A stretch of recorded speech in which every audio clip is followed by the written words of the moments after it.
Turkey shot down 2 Syrian fighter jets on Sunday as it intensified military action in northern Syria.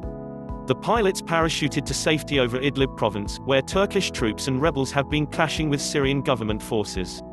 Turkey, which backs the opposition, said it had also targeted Syrian air defense systems and dozens of tanks. Tensions in Idlib escalated sharply last week when at least 33 Turkish soldiers were killed in an airstrike. The incident sparked fears of a major escalation involving Turkey and Syria's main military ally, Russia. But, on Sunday, Turkish Defense Minister Hulusi Akar said the country did not want conflict with Russia. "We expect Russia to stop the regime's attacks," he said in a televised statement. "We don't have the desire or intention to clash with Russia. Brutal endgame in Idlib risks spilling over. Why does the battle for Idlib matter?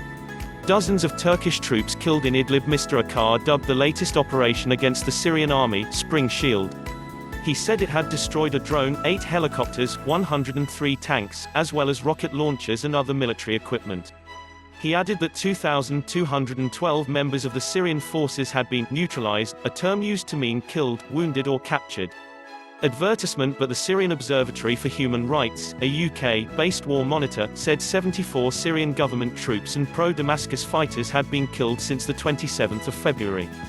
Watch Turkey's defense ministry reiterate his country's threat to Syria. Video caption. Watch Turkey's defense ministry reiterate his country's threat to Syria. The latest developments have strained relations between Ankara and Moscow. But Turkish President Recep Tayyip Erdogan is expected to meet Russian President Vladimir Putin next week. Meanwhile, the EU has called an emergency foreign ministers meeting over the conflict. What's the context?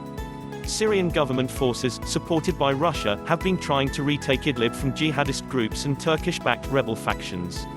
Idlib is the last Syrian province where Syrian rebel groups still control significant territory.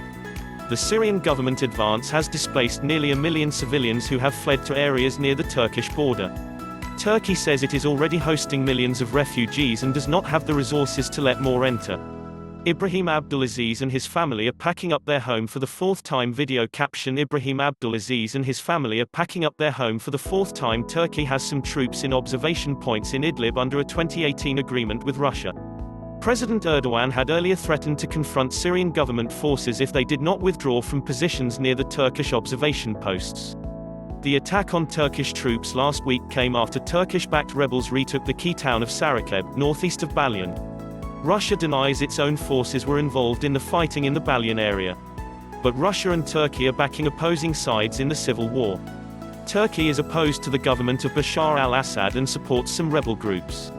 Made by Mohammed Nadeem.